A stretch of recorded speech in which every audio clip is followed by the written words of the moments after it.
어, 우리가 한남 성수를 가야 하는 이유에 대해서 크게 총 4가지 주제를 가지고 설명을 드릴 텐데요. 첫 번째가 양극화, 그리고 두 번째가 규제, 그리고 세 번째가 초기 투자 비용, 그리고 네 번째가 인프라에 대해서 설명을 드릴 겁니다. 중간중간에 궁금한 거 있으시면 질문 주셔도 됩니다.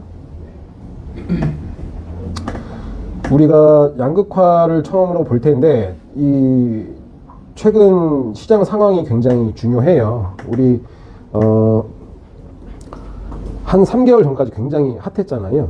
네, 뭐 지금 압구정을 포함해서 반포, 뭐 강남 이 최상급지 위주로 가격이 단기간에 아주 급등을 했고, 그에 반해서 서울 변두리 그리고 경기도 지방 사실 회복도 못한 데가 너무 많습니다. 서울만 하더라도 지금 여기 지도 보시면 아시겠지만 서울 아파트 전고점 대비 가격 비율, 이거는 올해 9월 말 기준으로 이제 나온 그래프인데 100초가 한 거, 그러니까 신고가를 썼다는 데예요. 신고가를 쓴 데가 성동구, 서초구, 강남구, 송파구 이렇게 신고가를 썼고, 나머지는 거의 100%의 이제 그러니까 전고점에 육박할 만큼 회복이 됐고, 그 외에 특히 뭐 노도강 같은 경우에는 회복도 못한 상황입니다. 근데 지금 얼마 전에 이제 대출 규제를 했잖아요. 이게 물론 이제 정부에서 강압적으로 하는 건 아니지만 금감원에서 개별 은행들한테 대출 규제에 관련된 방안들을 마련해라 해서 은행이 자율적으로 이렇게 해가지고 다주택자 또 이제 대출이 안 되고 전세 끼고 또 갭 투자가 안 되고, 그래서 은행마다 여러 가지 이제 제한들이 많이 있었는데. 안녕하세요. 이게 은행마다 자율적인 규제다 보니까 어떤 은행은 아주 강도 높게 이제 진행을 하고, 또 어떤 은행은 소규모로만 이렇게 규제를 한 데가 있습니다. 그래서 지금 현실적으로 다주택자는 이제 대출이 안 나온다고 보시면 되는데, 은행별로 나오는 데가 아직까지도 있습니다. 예, 그리고 아마도 내년이 되면은 은행들도 영업을 해야 되기 때문에, 지금 규제를 많이 세게 걸어놓은 은행들은 이미 올해 실적들을 초과 달성했기 때문에 그렇게 걸어놓은 거고요. 내년이 되면은 이 은행들도 다시 영업을 해야 되기 때문에 이런 규제들은 풀릴 걸 예상을 하고 있습니다. 그래서 만약에 매수 의사가 있으시면은 계약은 올해 안에 하더라도 잔금은 내년 초쯤 해서 규제가 풀릴 때 하시는 게 대출을 활용하시는 데 훨씬 더 도움이 더 되실 거예요. 오른쪽 기사 보시면 강남을 때리는데 노도강이 쓰러져. 노도강이 참 이제 어떤 대명사가 돼버렸어요. 가격은 안 오른, 그리고 뭔가 이제 호재가 있더라도 가격이 안 오르고, 떨어질 때는 먼저 떨어지고, 그런 대명사가 됐는데, 여기도 딱 나와 있네요. 빠질 땐 가장 먼저 찬물. 이게 지금 대출 규제로 인해서 노도강이 먼저 이제 쓰러졌다는 기사 내용입니다. 이것만 보더라도 알 수 있듯이 양극화가 점점 더 심해지고 있어요. 시간이 지나면 지날수록. 그래서 이런 최상급지는 올라갈 때는 제일 먼저 쭉쭉 치고 올라가는데, 떨어질 때는 또 가격 방어력이 우수하고, 근데 이런 하급지 같은 경우에는, 노동강 같은 경우에는 최상급지들이 다 오르고 난 다음에 조금 올라가고, 떨어질 때는 또 제일 먼저 떨어지고, 이게 계속해서 시간이 지나면 지날수록 반복되다 보니까 이런 현상이 나타납니다. 이거는 이제 2014년부터 이제 구마다 평당 아파트 평균 매매 가격이에요. 물론 이 핑크색이, 제일 위에 있는 핑크색이 강남구고요. 두 번째가 서초구고요. 노란색이 송파구입니다. 그리고 밑에 노원구, 도봉구예요. 2014년부터 시간이 지나면 지날수록 상승하는 폭을 살펴보시면 실제로 강남 3구가 압도적으로 이제 훨씬 큽니다. 비교를 해봤을 때. 떨어질 때는 제일 먼저 떨어지고, 이게 지금 2024년까지 데이터는 반영이 안 됐는데 2024년도 얘네들만 엄청 올라갔습니다. 얘네는 그대로고. 시간이 지나면 지날수록 이런 양극화는 점점 더 심해질 겁니다.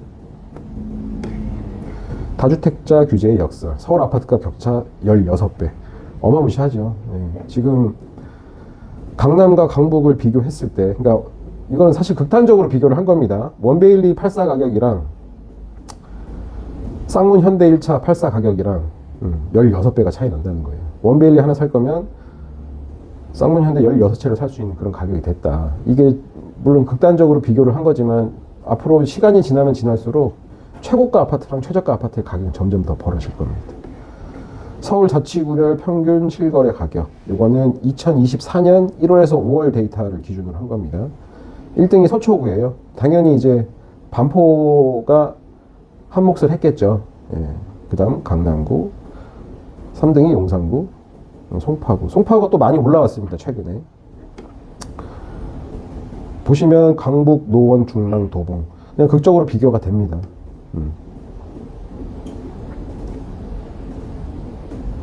우리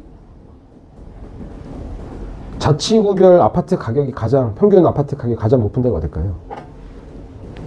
강남구겠죠. 2등은 서초구겠죠. 3등은 어딜까요? 3등은 송파구, 용산구가 계속 왔다 갔다 해요. 옛날에는 용산구가 거의 이제 미치지 못했는데 용산구가 많이 올라와서 지금 뭐 이제 한 최근 3년 동안은 계속 엎치락 뒤치락 해서 송파구하고 용산구가 왔다 갔다 하고 있습니다. 지금 현재는 사실 송파구가 맞아요. 예. 근데 이제 용산이 점점 이 가격 폭을 상승하는 걸 보면 지금은 송파는 그냥 가볍게 제낄 것 같고, 그리고 서초랑 비등비등 정도 하지 않을까. 전체적인 평균 아파트 가격을 봤을 때. 서초도 이제 반포만 있는 건 아니잖아요. 방배도 있고. 이렇게 점점 양극화가 심해지고 있는데, 양극화의 원인들이 있죠. 우선은 똘똘한 한 채. 이건 지난 정부에 나왔던 어떤 그 부동산 신조어죠. 똘똘한 한 채. 지난 정부부터 이제 다주택자에 대한 규제를 워낙 강화하다 보니까 똘똘한 한 채로 이제 주택들을 다 정리하시고 똘똘한 한 채로 갈아타시는. 그래서 요 현상으로 강남이랑 서초랑 송파가 많이 올랐습니다. 요즘 신조어는 뭡니까? 요즘 신조어. 얼죽시. 그죠? 예. 참 그런 말 같은 거 잘 만들어내요. 그죠? 그 다음에 정보의 대중화. 이제 옛날에는 사실 부동산 투자하시는 분이 많지가 않았어요. 근데 이제 물론 저도 마찬가지고, 저도 투자한 지 이제 뭐 오랜 역사를 가지고 있는 건 아니니까.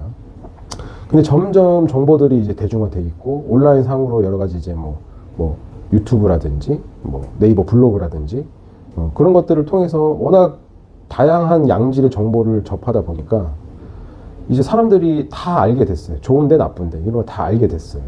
여러분 유튜브 많이 보시죠? 유튜브 어떤 거 보세요? 그럼 유튜브 어떤 거 보세요? 부동산 관련 유튜브. 부동산 거의 안 보입니다. 아, 그러세요? 유튜브 뭐 부동산 관련 유튜브 뭐 있을까요? 부익남 정태익 대표. 또 빠쇼 아세요? 또 누가 있을까요? 근데 부동산 관련해서 뭐 되게 인플루언서들 되게 많잖아요. 뭐 투미TV도 있고 재개발 재건축 관련해서는 요즘 뭐 워낙 많습니다. 그래서 저도 이제 그런 것들 즐겨 보는데, 그리고 또 하락론자들 유튜브도 있잖아요. 뭐 혹시 아시는 분 있으세요? 라이트하우스 네, 유명하죠. 네. 그리고 뭐 리치고 그 정기훈 대표도 좀 약간 하락론자고, 이광수 그 네, 분석가도 좀 하락론자고. 좀 살펴보면 약간 그 거시경제를 공부 많이 하신 분들이 좀 하락을 주장을 많이 해요. 네. 하락 주장하는 원인은 되게 두 가지더라고. 보면은 이제 가계부채의 증가, 그리고 인구 절벽. 저는 이런 것들을 이제 보는 이유가 뭐 반박할 수 있는 여러 가지 논리들을 찾기 위해서 지금 보는데, 많이 샜네요. 아무튼 결론적으로 정보의 대중화 때문에 누구나 다 좋은 단지라는 걸 알게 되고, 누구나 다 나쁜 단지라는 걸 알게 되고, 점점 좋은 단지로만 가려고 하는 현상들이 생기다 보니까 점점 양극화는 점점 심해진다. 그리고 이제 신축 대단지, 아까 얼죽신 얘기하셨잖아요. 이제 사람들이 살고 싶어 하는 단지들이 신축 대단지입니다. 대단지에 이제 4세대 아파트라고 하죠. 커뮤니티 시설이 어마무시하게 잘 들어오고, 주차장들이 다 지하로 내려가고, 지상에는 공원이나 여러 가지 이제 부대 커뮤니티 시설들이 들어오는 그런 4세대 아파트를 너무 선호하기 때문에 그런 단지들로만 또 이제 수요가 몰리기 마련이죠. 그럼 그거에 대해서 또 양극화가 또 발생합니다. 그리고 또 특히 이제 주택의 신분화, 참 이제 조금 슬픈 현실인데 내가 어디 사느냐에 따라서 사람들이 나를 보는 시선들이 달라집니다. 그래서 막 예를 들어서 너 어디 살아? 나 압구정 살아. 그럼 뭔가 좀 달라 보이지 않으세요? 어디 사세요? 네? 대치동 사세요. 대치동 하면 사람 또 알아주잖아요. 너무 좋은데. 예. 그러니까 이게 어떤 내가 사는 데가 어떤 신분이 되어버리는, 남들이 봤을 때 어떤 동경의 대상이 될 수 있고. 근데 뭐 예를 들어 너 어디 살아? 했는데 뭐 저 어디 백사마을 살아. 백사마을 어딘지 아세요? 저기 이제 그 재개발하는데 저쪽 구석에 있습니다. 되게 좀 허름한 데인데. 그럼 또 이제 압구정 사는 사람이랑 백사마을 사는 사람이랑 겉으로 봤을 때는 비슷해 보이는데 어디 사느냐에 따라서 뭔가 사람들이 판단의 기준이 달라지고 기대 심리가 또 달라진다는 거에 대해서 굉장히 슬픈 현실이죠. 그래서 사람들은 더 좋은 입지에 더 좋은 단지로 가려고 하는 이유 중에 하나도 이런 것들이 있습니다. 그래서 양극화가 심해지면 심해질수록 학군, 직주 근접, 그리고 부자들이 선호하는 단지, 이렇게 해서 점점 심해질 거예요. 이런 점점 학군이 우수하고 직주 근접이 편리하고 부자들이 선호하고 이런 데만 계속해서 가격이 상승하는, 그 외 단지들은 상승폭이 제한적이고 하락할 때는 먼저 하락하는 그런 현상이 벌어질 겁니다. 학군으로 유명한 지역은 어딜까요? 대치동이죠. 대치동 학군 어때요? 학군 때문에 거기 가신 거예요? 네. 지금 자녀분이 초등학생, 좀 어때요? 뭔가 예를 들어서 어렸을 때부터 거기 대치동에서 이제 교육을 시키신 거예요? 이제 하려고 이사 왔어요. 그러시구나. 결론적으로 학군 때문에 가신 거잖아요. 그죠? 예. 그리고 또 대치동 말고 또 어디 있을까요? 학군으로 유명. 목동. 그리고 또 중계동. 이게 3대 학군이잖아요. 반포도 괜찮고. 최근에는 또 이제 마포 쪽이 또 뜨고 있습니다. 예, 마포. 그러니까 물론 이제 대치나 반포나 이런 데 비하지는 못하겠지만 새로운 신흥 학군으로 떠오르는 데가 또 마포. 그 대흥역 주변에 학원가들도 있고. 사실 마포가 우리 이제 동마포죠. 동마포. 동마포에 이제 레미안 푸르지오, 뭐 신촌 그랑자이, 마포 프레스티자이, 이 신축 대단지들이 다 그쪽에 몰려 있습니다. 그래서 사실 거기 거주하시는 분들은 대부분 광화문에서 출퇴근을 하시는 분들이 많으시고, 또 광화문에 또 대기업들이 많다 보니까 고소득의 어떤 그런 분들이 많이 거주하게 되니까 학군이 자연스럽게 좋아지게 됐어요. 그래서 학군은 좋아질 수도 있다. 그리고 반대로 나빠질 수도 있고. 최근에 제가 중계동에 학원을 하는 어떤 지인이 있는데 거기 좀 많이 이제 옛날보다는 죽었다고 하더라고요.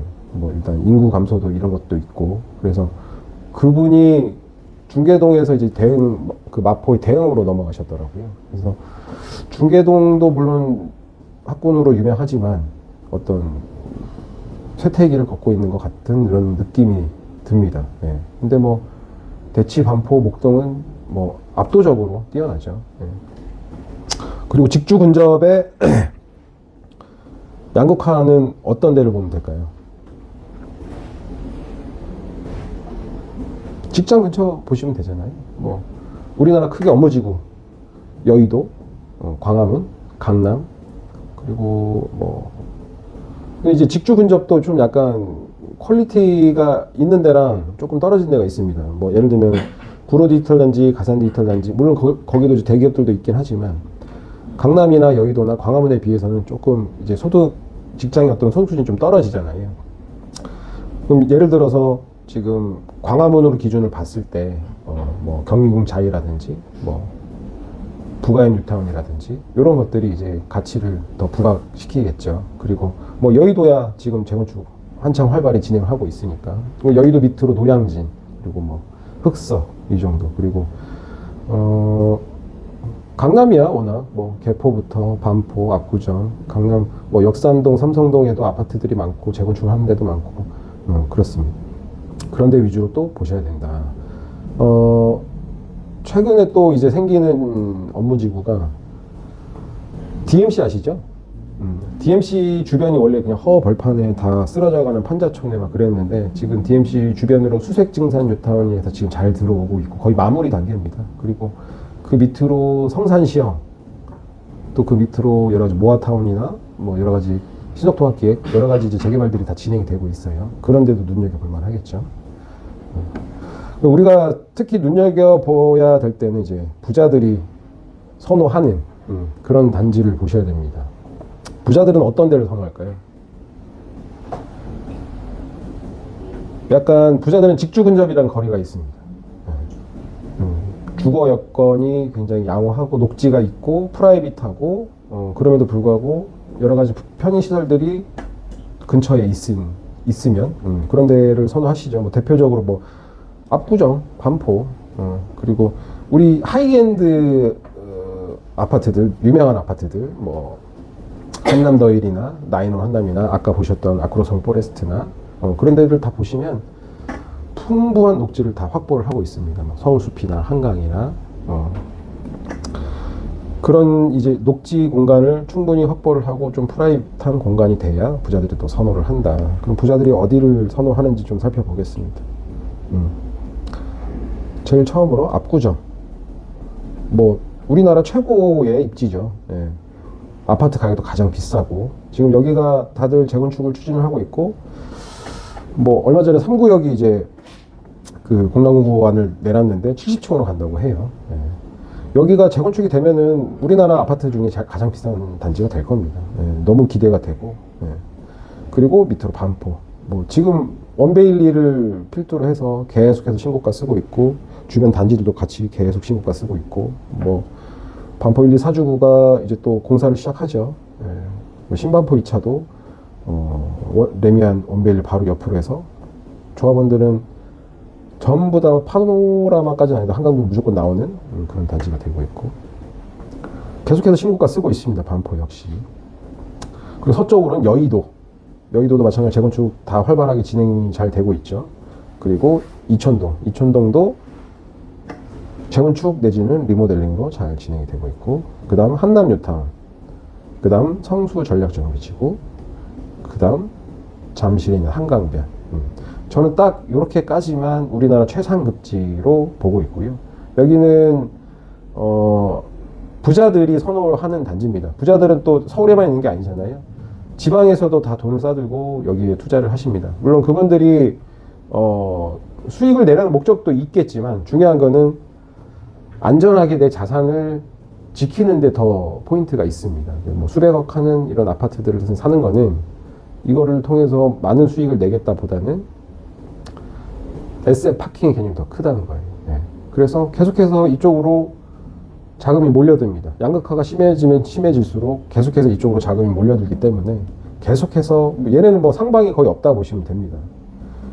이쪽 주변으로 아까 말씀드렸던 하이엔드 주거 형태의 어떤 아파트들, 뭐 한남더힐이나 나인원 한남, 아크로스 포레스트, 갤러리아 포레, 이런 뭐 에테리온 청담, 이런 것들이 다 이쪽 한강을 껴있고 이런 지역에 다 분포를 하고 있어요. 그래서 우리나라 최상급지로 불리고 지방에서 돈 싸들고 올라오고 양극화 되면 될수록 부각을 받는 그런 입지다. 그 다음 규제에 대해서 살펴볼 건데요. 그 정부가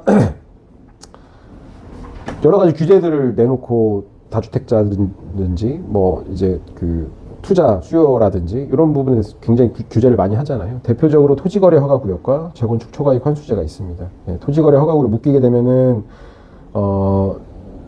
실제 거주하시는 분만 매수가 가능하고 갭 투자가 안 되고 다주택자 같은 경우에는 매수조차 할 수 없죠. 실거주 한다 하더라도. 그리고 재건축 초과이익 환수제 이거는 뭐 현재 여당에서 폐지하네 마네 여러 가지 액션들을 하고 있는데 사실상 이게 쉽지가 않습니다. 이게 헌재에서 합헌까지 나왔던 상황이고 최근에 올해 3월 달에 재건축 초과이익 환수제 완화되는 법안이 개정이 돼서 시행이 되고 있어요. 그래서 실제적으로 이거를 없애기에는 너무 힘들다. 그래서 지금 최근에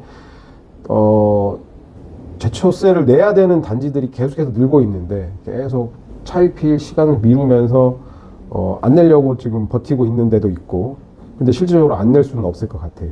준공을 받게 되면 당연히 내야 됩니다. 이런 것들로 인해서 우리 투자자들한테 굉장히 불편한 여러 가지 요건들을 만들고 있습니다. 그래서 아까 봤던 입지들 중에 압구정, 반포, 여의도, 이천동, 잠실, 한강변 다 재건축입니다. 재건축, 재개발 차이는 알고 계시죠? 재건축은 아파트를 부셔서 새로 아파트를 짓는 거고, 재개발은 구역을 싹 다 밀어서 도로도 다시 뽑고 학교도 다시 짓고 기반시설과 같이 해서 짓는 거를 재개발이라고 합니다. 그래서 재건축 압구정, 반포, 여의도, 이천동, 잠실, 한강변 다 재건축입니다. 이 재건축 같은 경우 아까 말씀드렸다시피 재건축 초과이익 환수제를 적용받게 되고, 그리고 토지거래 허가 구역도 다 묶여 있어요. 압구정도 토지거래 허가 구역이죠. 잠실도 토지거래 허가 구역이죠.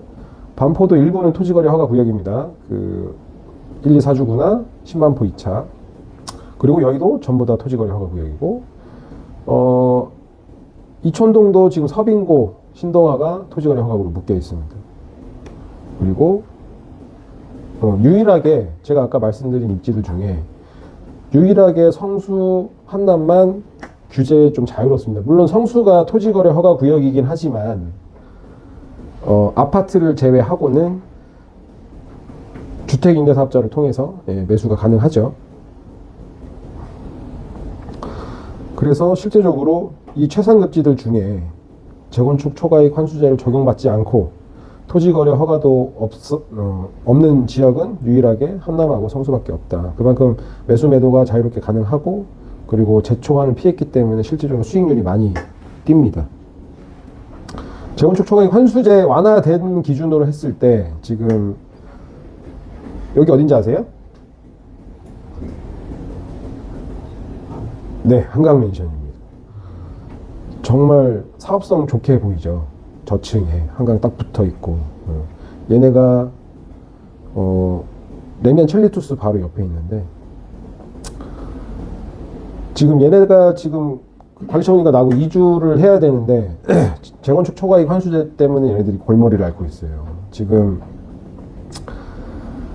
한강맨션이 한 세대당 7억 2,200만 원씩 이제 부담을 하게 됩니다. 한강맨션이 7억으로 제일 많이 부담을 해요. 그리고 뭐 성수 장미아파트도 뭐 4억씩 내고, 반포 3주구는 3억 4,700 이렇게 내는데 반포 1, 2, 4주구는 안 냅니다. 반포 1, 2, 4주구는 이게 2018년 1월 2일 전에 관리처분 인가를 접수를 하면 그 단지까지는 안 내거든요. 그래서 반포 1, 2, 4주구가 그 전에 접수를 했고, 반포 3주구가 그 후에 접수를 한 거예요. 얘네는 한 달 차이로 3억이란 금액을 부당하게 내는 것 같아요. 얼마나 부당합니까? 그죠? 저는 이 재건축 초과이익 환수제는 당연히 없애야 된다고 생각하는데 쉽지가 않습니다.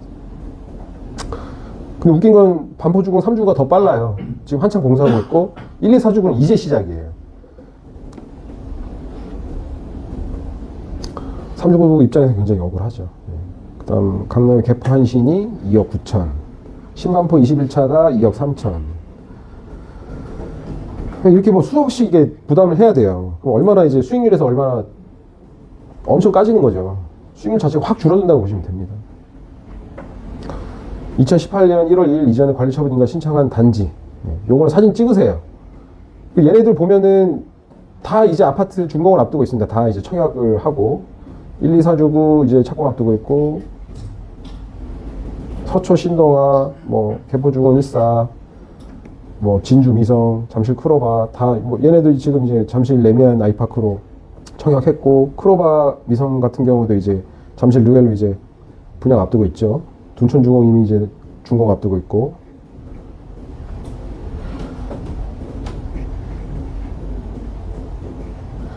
그리고 이건 이제 서울시내 토지거래 허가 구역입니다. 예. 빨간색 칠해진 부분이 토지거래 허가 구역이라고 보시면 되고, 삼성동, 압구정, 잠실이 다 빨간색이죠. 그리고 반포에 신반포 2차, 그리고 여의도 다 걸려 있고요. 요거 목동도 다 걸려 있습니다. 요거는 이제 국제업무지구의 토지거래 허가 구역입니다.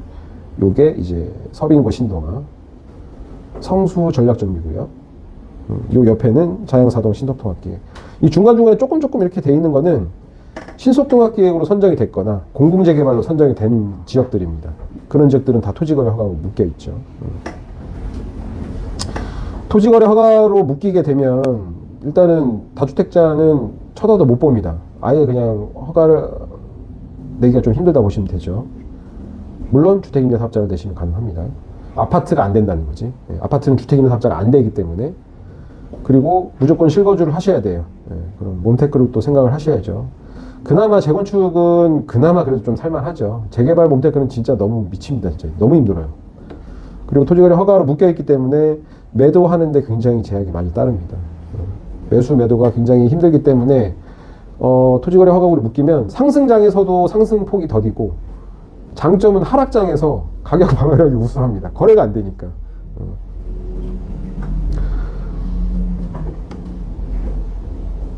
그리고 이제 우리가 수익률을 최대한으로 끌어올리려면 초기 투자 비용, 금융 비용, 수익률을 계산할 때 초기 투자 비용이랑 금융 비용을 더한 거에 최종 수익금을 나눈 거, 그리고 그에 대해서 기간까지 나누면 1년당 수익률이 나오겠죠.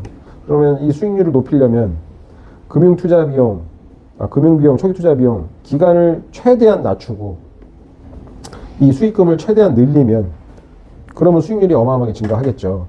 뭐 아까 예를 들어 재건축 초과익 환수제까지 생각하면은 그거는 이제 비용이 다 포함이 되는 거니까 그러면은 수익률이 확 낮아진다. 그리고 중요한 게 기간. 이 정비사업 같은 경우는 기간이 생명이잖아요. 기간이 이제 길어지면 길어질수록 조합에서 나가는 금융비용도 많이 나가고, 그래서 기간이 짧으면 짧을수록 수익률이 더 좋아진다, 비례율이 상승한다, 그렇게 보시면 되는데, 그래서 이 기간이 결론적으로는 조합이 내부적으로 단합이 잘 돼 있고 갈등이 없고 여러 가지 이제 조합이 일을 잘해야 됩니다.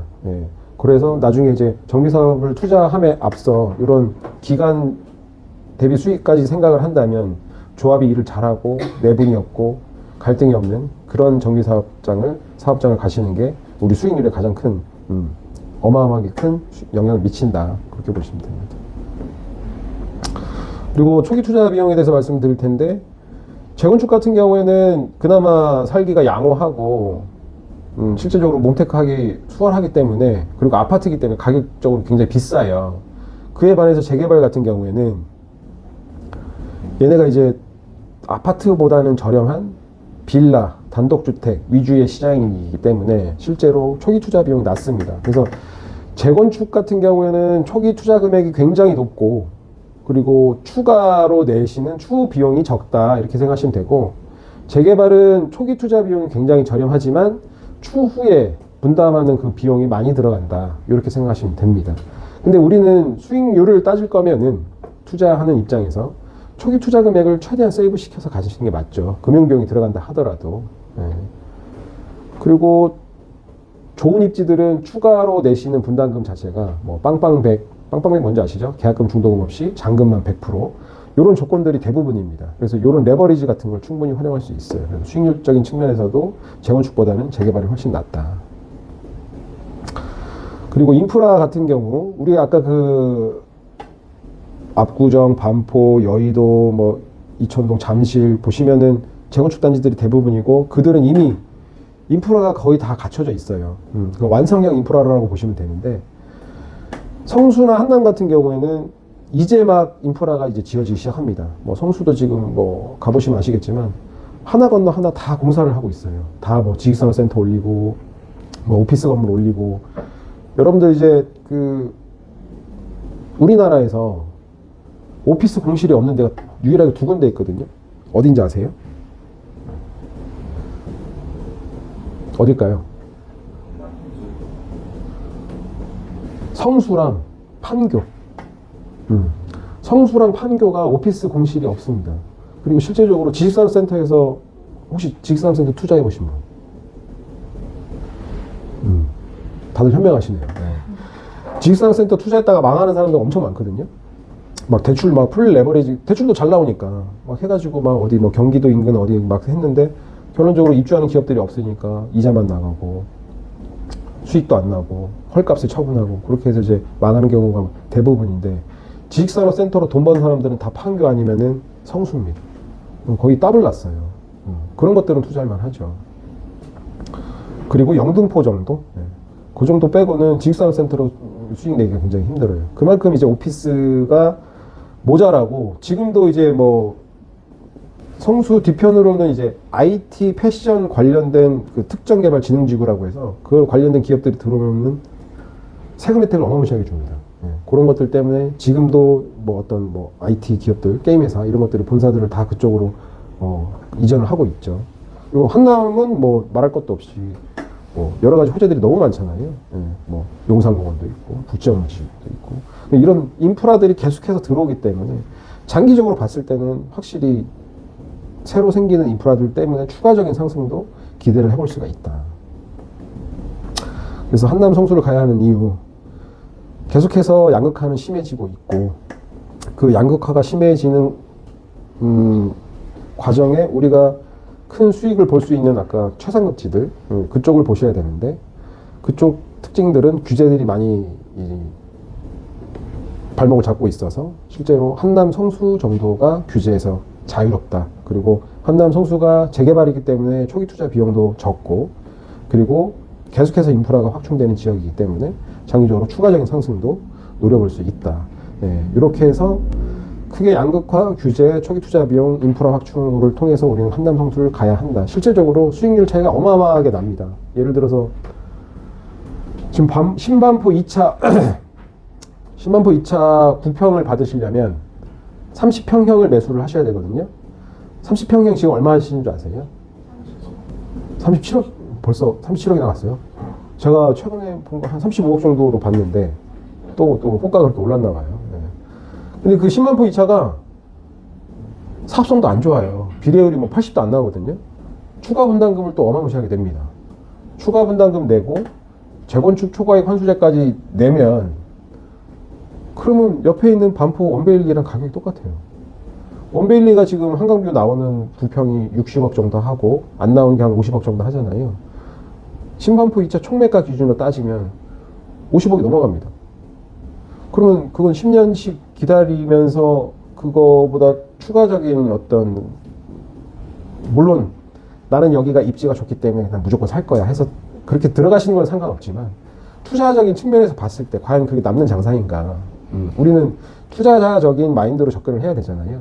물론 입지 좋은 데 살고 싶은 것도 있지만 결론적으로는 돈이 돼야 되는 거기 때문에 지금 10만포 2차는 투자 가치가 없습니다. 지금 현실이 이래요. 그래서 뭐 지금 상황에서 여의도도 거의 막 신고가 쓰고 있는 상황에서 사실 먹을 게 많지 않고 재건축 초과익 환수제까지 생각을 하면 잠실도 잠실은 조금 괜찮고요. 그 외쪽으로 보면은 사실 재건축이 사실 먹을 게 굉장히 그렇게 제한적입니다. 지금 이런 상급지도 이런 상태에서 노도강이 어떤 그 상계주공 이런 데 있잖아요. 그런 데는 지금 뭐 답이 안 나오는 거죠. 그래서 공사비가 어마무시하게 더 추가로 나가야 되고, 그러면 그거에 대해서 이제 반대하시는 조합원들도 생기고 속도가 안 나가게 되는 겁니다. 그 정도 돼요? 우리 비례율이 10도 안 되거든요. 사실 압구정은 그런 거 상관없이 그냥 가시는 데라고 보시면 돼요. 예, 뭐 사업성을 따지는 거기는 그냥 그들만의 세상이고, 예, 거기 살고 싶은 분은 그냥 돈 내고 가시는 거예요. 예, 사실 압구정도 사실 사업성으로 따지면 좋지는 않습니다. 예.